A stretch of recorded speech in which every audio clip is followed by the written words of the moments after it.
O desejado de todas as nações. Capítulo 67. Ais sobre os fariseus. Este capítulo se baseia em Mateus capítulo 23, Marcos capítulo 12, versos 41 a 44, e Lucas capítulo 20, versos 45 a 47, e capítulo 21, versos 1 a 4. Era o derradeiro dia em que Cristo ensinava no templo. Das vastas multidões que se reuniam em Jerusalém, a atenção toda era atraída para ele. O povo que se apinhara nos pátios do templo acompanhara o debate que se verificara, apanhando cada palavra que lhe caíra dos lábios. Nunca dantes fora testemunhada uma cena igual. Ali se achava o jovem Galileu, não ostentando nenhuma honra terrena nem nenhuma insígnia real. Ao redor dele achavam-se sacerdotes em seus ricos paramentos, príncipes com as vestes e insígnias indicadoras de sua alta posição, e escribas segurando rolos aos quais faziam frequentes referências. Jesus permanecia entre eles, sereno, com a dignidade de um rei. Como alguém que se acha revestido de celeste autoridade, olhava imperturbável seus adversários, os quais lhe davam rejeitado e desprezado os ensinos e tinham-lhe sede à vida. Haviam-no assaltado em grande número, mas foram vãos seus planos para o enredarem e condenarem. Repto após repto, tivera ele de enfrentar, apresentando a pura, luminosa verdade em contraste com as trevas e os erros dos sacerdotes e fariseus.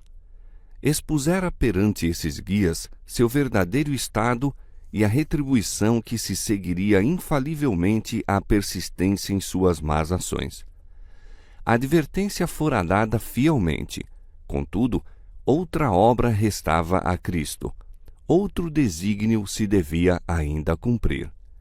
O interesse do povo em Cristo e sua obra crescera constantemente. Estavam encantados com seus ensinos, mas, por outro lado, grandemente perplexos. Haviam respeitado os sacerdotes e rabis por sua inteligência e aparente piedade. Em todos os assuntos religiosos, sempre tinham rendido implícita obediência à autoridade deles. Todavia, agora viam esses homens procurando desacreditar Jesus, mestre cuja virtude e conhecimento fulguravam mais a cada novo assalto. Olhando para as abaixadas frontes dos sacerdotes e anciãos, aí viam derrota e confusão. Admiravam-se de que os principais não crescem em Jesus quando seus ensinos eram tão claros e simples, e não sabiam que direção haviam eles próprios de tomar. Com viva ansiedade, observavam os movimentos daqueles cujos conselhos sempre tinham seguido. Nas parábolas ditas por Cristo, era seu desígnio tanto advertir os guias, como instruir o povo que desejava ser ensinado. Havia, porém, necessidade de falar ainda mais claramente. Devido à sua reverência pela tradição e sua fé cega num sacerdócio corrompido, achava-se o povo escravizado. Essas cadeias devia Cristo quebrar. Era preciso expor mais plenamente o caráter dos sacerdotes, principais e fariseus. Na cadeira de Moisés, disse ele, estão assentados os escribas e fariseus. Observai, pois, e praticai tudo o que vos disserem, mas não procedais em conformidade com as suas obras, porque dizem e não praticam. Os escribas e fariseus pretendiam achar-se investidos de divina autoridade idêntica à de Moisés. Arrogavam-se seu lugar como expositores da lei e juízes do povo. Como tais, exigiam do mesmo a mais completa deferência e submissão. Jesus mandou que seus ouvintes fizessem aquilo que os rabis ensinassem de acordo com a lei, mas não lhe seguissem o exemplo. Eles próprios não praticavam o que ensinavam.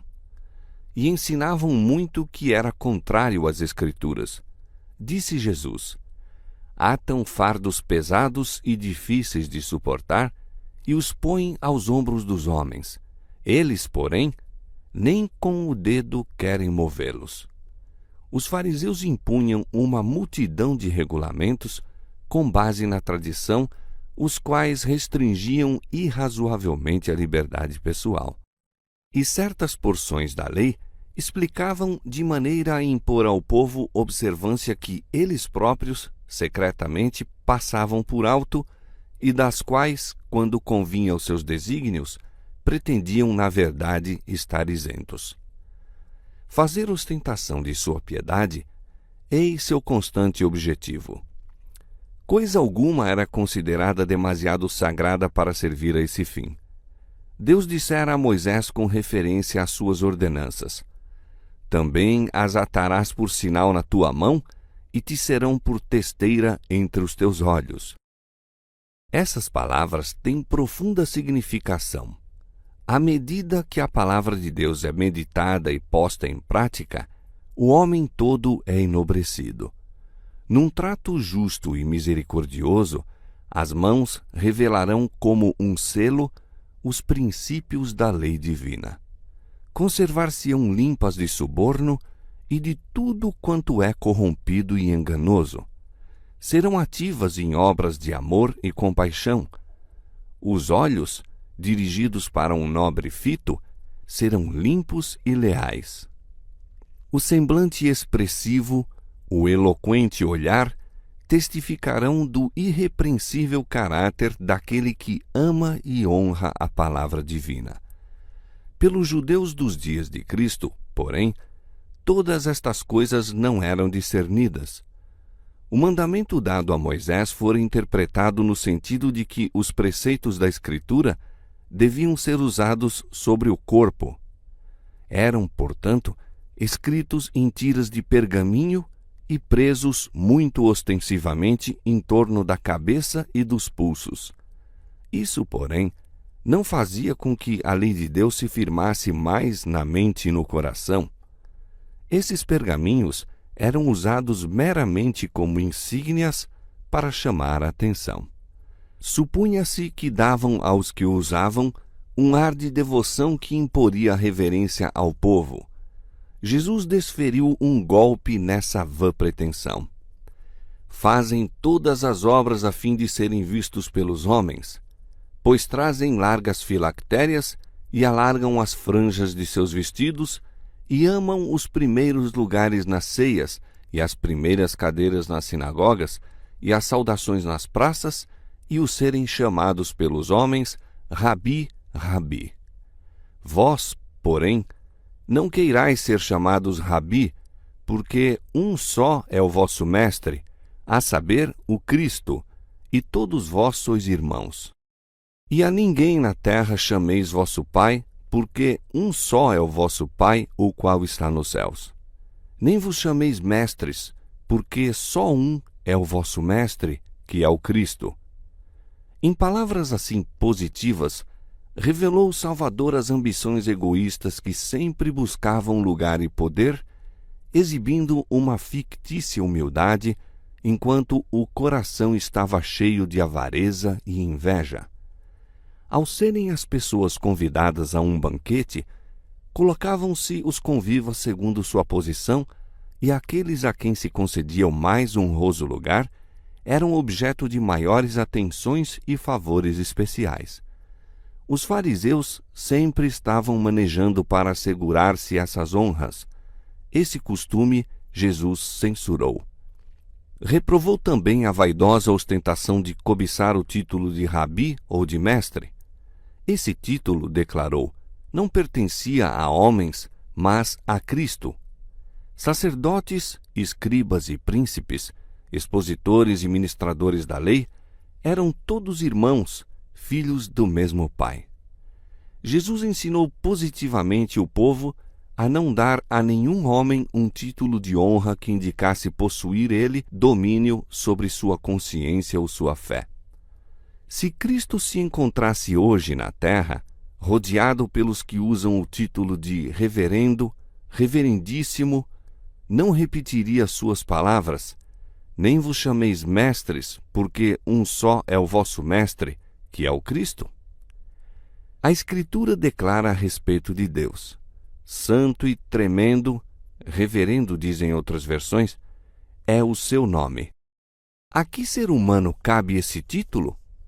Quão pouco revela o homem da sabedoria e da justiça que o mesmo indica? Quantos dos que aceitam esse título estão representando mal o nome e o caráter de Deus? Ai, quantas vezes se tem a ambição mundana, o despotismo e os mais baixos pecados escondidos sob as bordadas vestes de um elevado e santo cargo. O Salvador continuou: porém, o maior dentre vós será vosso servo, e o que a si mesmo se exaltar será humilhado, e o que a si mesmo se humilhar será exaltado. Repetidamente ensinara Cristo que a verdadeira grandeza se mede pelo valor moral. Na estimativa celeste, a grandeza de caráter consiste em viver para o bem-estar de nossos semelhantes, em praticar obras de amor e de misericórdia. Cristo, o Rei da Glória, foi servo do homem caído. Ai de vós, escribas e fariseus hipócritas, disse Jesus, pois que fechais aos homens o reino dos céus, e nem vós entrais, nem deixais entrar aos que estão entrando. Pervertendo as Escrituras, os sacerdotes e doutores da lei cegavam o espírito dos que, de outro modo, teriam recebido o conhecimento do reino de Cristo e aquela vida interior, divina, essencial à verdadeira santidade. Ai de vós, escribas e fariseus hipócritas, pois que devorais as casas das viúvas sob pretexto de prolongadas orações. Por isso sofrereis mais rigoroso juízo. Os fariseus tinham grande influência sobre o povo e disso se aproveitavam para servir os próprios interesses. Conquistavam a confiança de piedosas viúvas e então lhes apresentavam, como seu dever, consagrar sua propriedade a fins religiosos. Havendo conseguido domínio sobre seus bens, os astutos calculistas empregavam-nos para seu próprio benefício. Para encobrir sua desonestidade, faziam longas orações em público e grande ostentação de piedade. Essa hipocrisia, Cristo declarou que lhes traria maior condenação. A mesma repreensão recai hoje sobre muitos que fazem grande profissão de piedade. Sua vida é manchada de avareza e egoísmo, e todavia lançam sobre tudo isso um manto de aparente pureza, e assim, por algum tempo, enganam os semelhantes. Mas não podem enganar a Deus. Ele lê todo o desígnio do coração e julgará todo homem segundo as suas ações. Cristo condenou fartamente os abusos, mas teve cuidado de não diminuir a obrigação. Repreendeu o egoísmo que extorquia e dava má aplicação às dádivas da viúva. Ao mesmo tempo, louvou a viúva que trouxe sua oferta para o tesouro do Senhor. O abuso que praticava o homem com a dádiva não podia desviar da doadora a bênção divina. Jesus estava no pátio onde se achava a arca do tesouro e observava os que ali iam depositar as ofertas. Muitos dos ricos levavam grandes somas que apresentavam com grande ostentação. Jesus os contemplava tristemente, mas não fez comentário algum acerca de suas liberais ofertas. Num momento, sua fisionomia iluminou-se ao ver uma pobre viúva aproximar-se hesitante, como receosa de ser observada.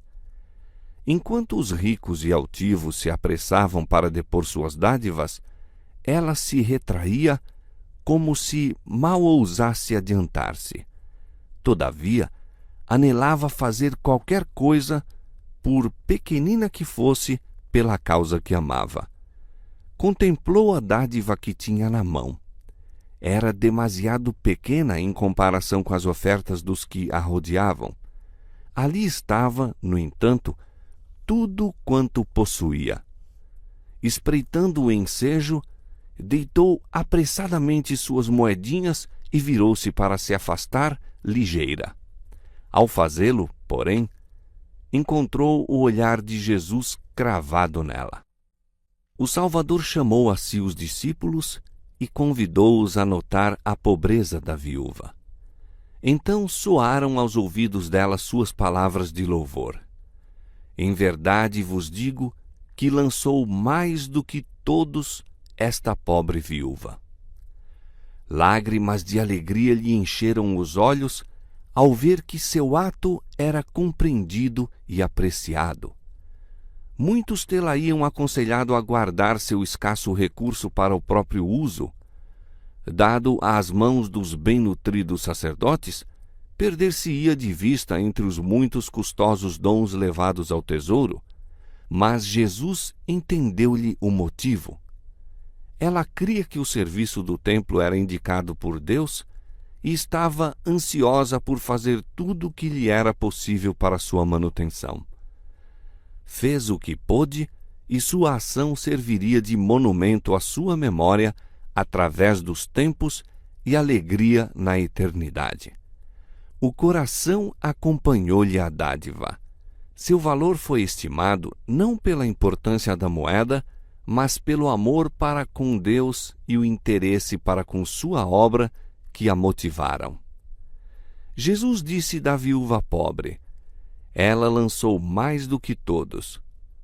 Os ricos deram de sua abundância, muitos deles para serem vistos e honrados pelos homens. Seus grandes donativos não os privaram de nenhum conforto, nem mesmo do luxo. Não tinham exigido nenhum sacrifício que pudesse ser comparado, em valor, com as moedas da viúva. É o motivo que imprime cunho às nossas ações, assinalando-as com ignomínia ou elevado valor moral. Não são as grandes coisas que todos os olhos veem e toda a língua louva que Deus reputa como mais preciosas. Os pequenos deveres cumpridos com contentamento, as pequeninas dádivas que não fazem vista e podem parecer destituídas de valor aos olhos humanos, ocupam muitas vezes diante de Deus o mais alto lugar. Um coração de fé e amor é mais precioso para Deus que os mais custosos dons. A viúva pobre deu sua subsistência para fazer o pouco que fez. Privou-se de alimento para oferecer aquelas 2 moedinhas à causa que amava. E fê-lo com fé, sabendo que seu Pai Celestial não passaria por alto sua grande necessidade. Foi esse espírito abnegado e essa infantil fé que abriu o louvor do Senhor. Existem entre os pobres muitos que anelam manifestar gratidão para com Deus por sua graça e verdade. Desejam ardentemente tomar parte, com seus irmãos mais prósperos, na manutenção de seu serviço. Essas almas não devem ser repelidas. Permita-se-lhes pôr suas moedas no banco do céu. Dadas com o coração cheio de amor para com Deus, essas ninharias aparentes tornam-se dádivas consagradas, inapreciáveis ofertas que Deus aprova e abençoa. Quando Jesus disse da viúva que ela lançou mais do que todos, suas palavras eram verdadeiras não somente quanto ao motivo, mas no que respeita aos resultados da oferta. As 2 pequenas moedas correspondentes a 1 quadrante têm trazido ao tesouro do Senhor uma quantia muito superior às contribuições daqueles ricos judeus. A influência daquela pequenina oferta tem sido como um rio, pequeno ao começo, mas que se amplia e aprofunda à medida que corre através dos séculos. Tem contribuído por 1000 maneiras para alívio dos pobres e disseminação do Evangelho. Seu exemplo de sacrifício tem agido e tornado a agir sobre milhares de corações em todas as terras e em todos os séculos. Tem sido como um apelo dirigido a ricos e pobres, e as dádivas destes avolumaram o valor da oferta da viúva. A bênção divina sobre as suas moedas tem feito delas fonte de grandes resultados. Assim quanto a todo dom oferecido e todo ato realizado com sincero desejo de promover a glória de Deus. Liga-se aos desígnios do Onipotente. Seus resultados para o bem não podem ser calculados por homem algum. O Salvador continuou suas acusações aos escribas e fariseus. Ai de vós, condutores cegos, pois que dizeis, qualquer que jurar pelo templo, isso nada é, mas o que jurar pelo ouro do templo, esse é devedor. Insensatos e cegos, pois qual é maior, o ouro ou o templo que santifica o ouro? Aquele que jurar pelo altar, isso nada é, mas aquele que jurar pela oferta que está sobre o altar, esse é devedor. Insensatos e cegos, pois qual é maior, a oferta ou o altar que santifica a oferta? Os sacerdotes interpretavam as reivindicações divinas segundo sua própria norma falsa e estreita. Presumiam fazer justas diferenças quanto à relativa culpa de vários pecados, passando levemente por alto alguns e tratando outros, talvez de menos consequência, como imperdoáveis. Por considerações monetárias desculpavam pessoas de seus votos e por grandes somas de dinheiro passavam por alto graves crimes. Ao mesmo tempo, esses sacerdotes e príncipes, em outros casos, proferiam severo juízo por ofensas triviais. Ai de vós, escribas e fariseus hipócritas, pois que dizimais a hortelã, o endro e o cominho, e desprezais o mais importante da lei, o juízo, a misericórdia e a fé. Deveis, porém, fazer estas coisas e não omitir aquelas. Nessas palavras, Cristo torna a condenar o abuso das obrigações sagradas. Não põe de lado a própria obrigação. O sistema do dízimo foi ordenado por Deus e havia sido observado desde os primitivos tempos. Abraão, o pai dos fiéis, deu dízimo de tudo quanto possuía. Os príncipes judaicos reconheciam a obrigação de dizimar, e isso era justo, mas não deixavam o povo manter suas próprias convicções do dever. Estabeleciam-se regras arbitrárias para todos os casos. As exigências se haviam tornado tão complicadas que era impossível cumpri-las. Ninguém sabia quando havia satisfeito suas obrigações. Segundo fora dado por Deus, o sistema era justo e razoável, mas os sacerdotes e rabis o tinham transformado em carga enfadonha. Tudo quanto Deus ordena é de importância. Cristo reconhecia como dever o dar o dízimo, mas mostrou que isso não podia desculpar a negligência de outros deveres. Os fariseus eram muito exatos em dizimar ervas da horta, tais como hortelã, endro e cominho. Isso pouco lhes custava, dando-lhes reputação de exatidão e santidade.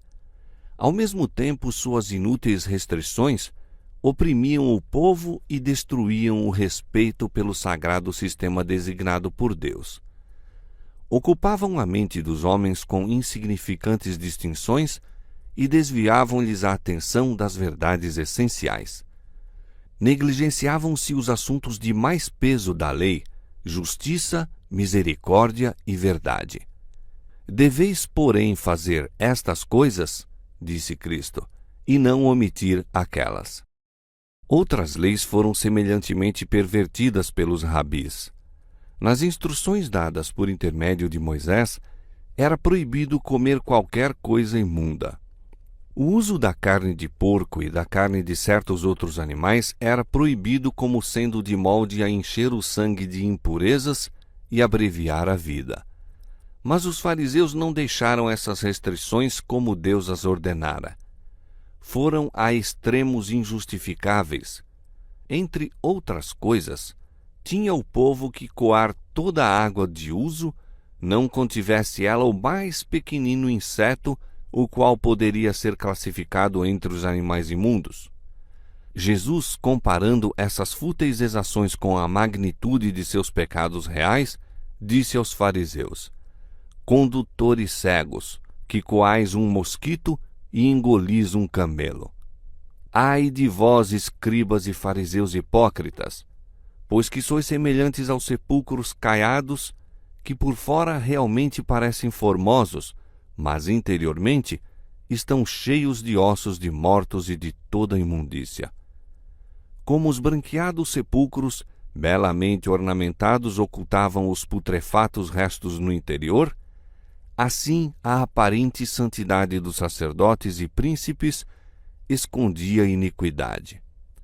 Jesus continuou: ai de vós, escribas e fariseus hipócritas, pois que edificais os sepulcros dos profetas e adornais os monumentos dos justos, e dizeis: se existíssemos no tempo de nossos pais, nunca nos associaríamos com eles para derramar o sangue dos profetas. Assim, vós mesmos testificais que sois filhos dos que mataram os profetas.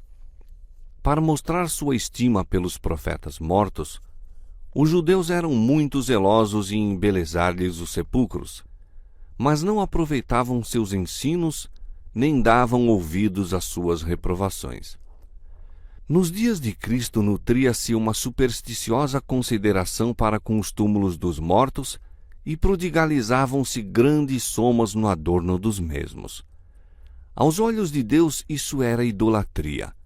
Em sua indevida consideração para com os mortos, os homens mostravam não amar a Deus sobre tudo e ao próximo como a si mesmos.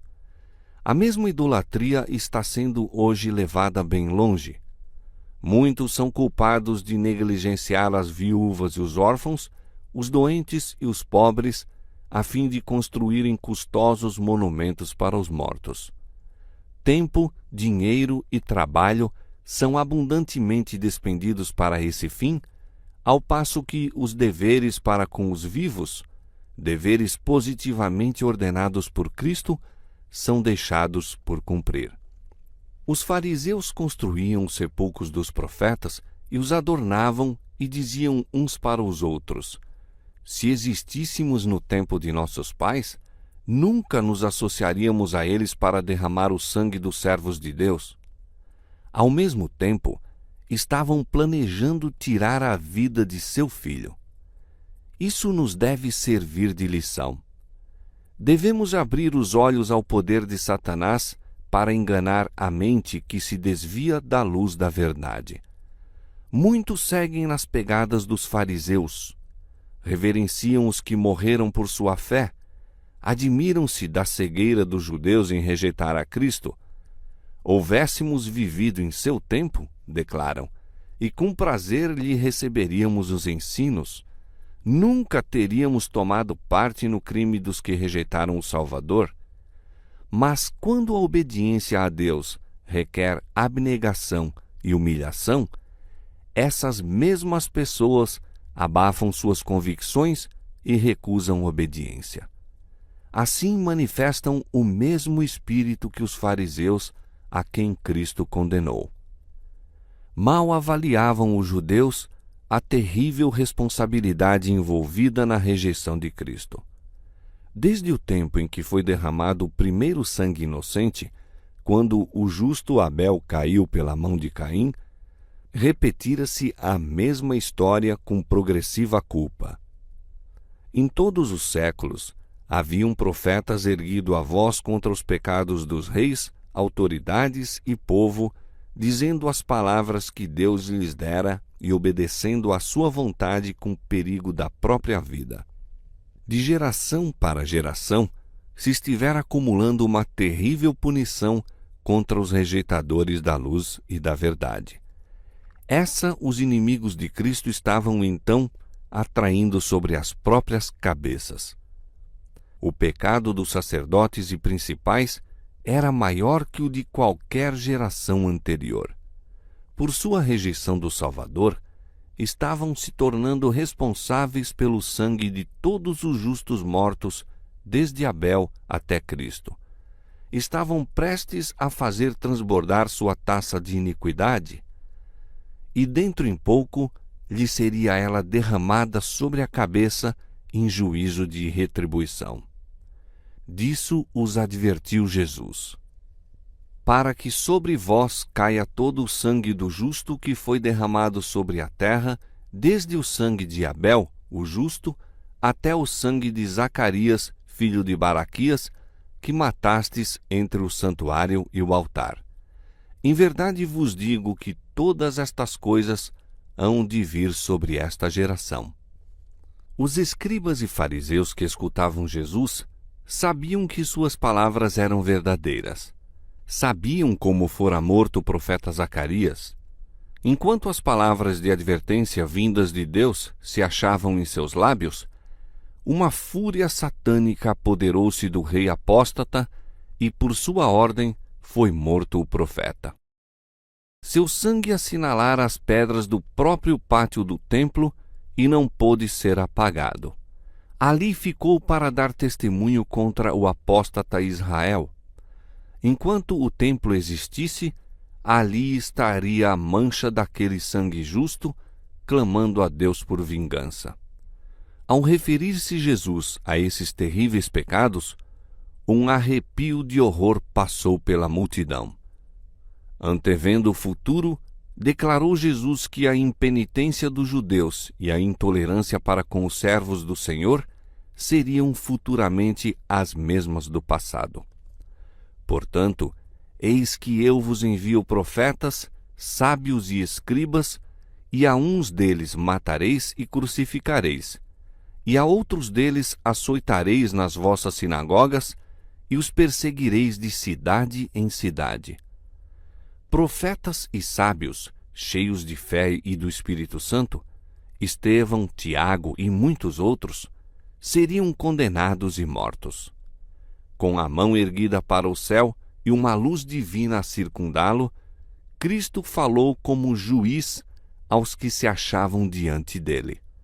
Sua voz, tantas vezes ouvida em suavidade e súplica, fazia-se agora ouvir em censura e condenação. Os ouvintes tremeram.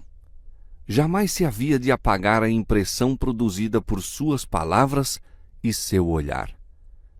A indignação de Cristo era contra a hipocrisia, os crassos pecados pelos quais os homens estavam destruindo a própria alma, enganando o povo e desonrando a Deus. No especioso, enganador raciocínio dos sacerdotes e principais, distinguia ele a operação de forças satânicas. Viva e penetrante fora sua acusação do pecado, mas não proferiu palavras de vingança. Tinha uma santa indignação contra o príncipe das trevas, mas não manifestava nenhuma irritação. Assim, o cristão que vive em harmonia com Deus, possuindo os suaves atributos do amor e da misericórdia, experimentará uma justa indignação contra o pecado, mas não se tomará de paixão para injuriar os que injuriam.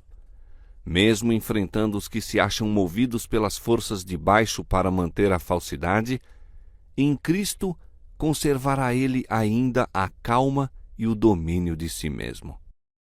No semblante do Filho de Deus estampava-se divina piedade ao deitar ele um demorado olhar ao templo e depois aos ouvintes.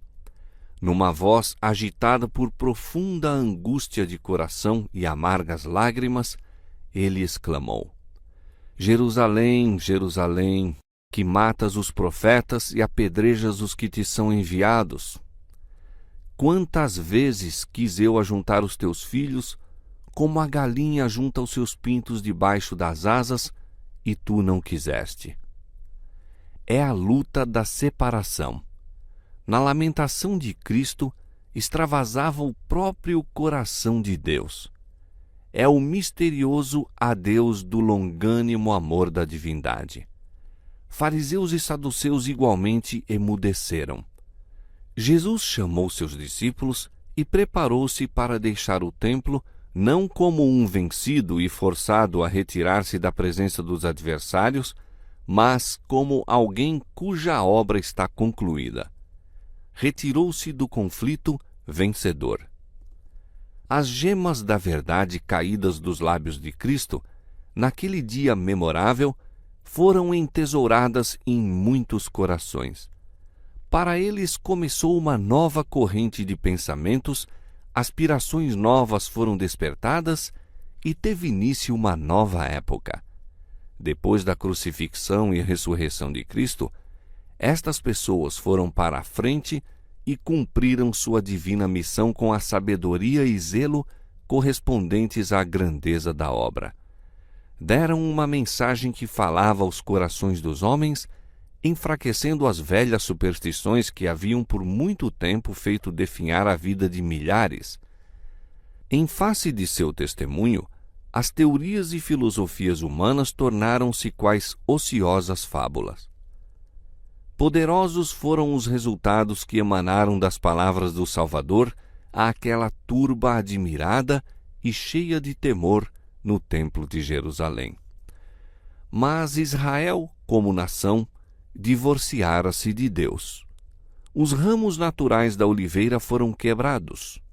Olhando pela última vez para o interior do templo, Jesus disse em patética lamentação: Eis que a vossa casa vai ficar-vos deserta, porque eu vos digo que desde agora não me vereis mais, até que digais: Bendito o que vem em nome do Senhor.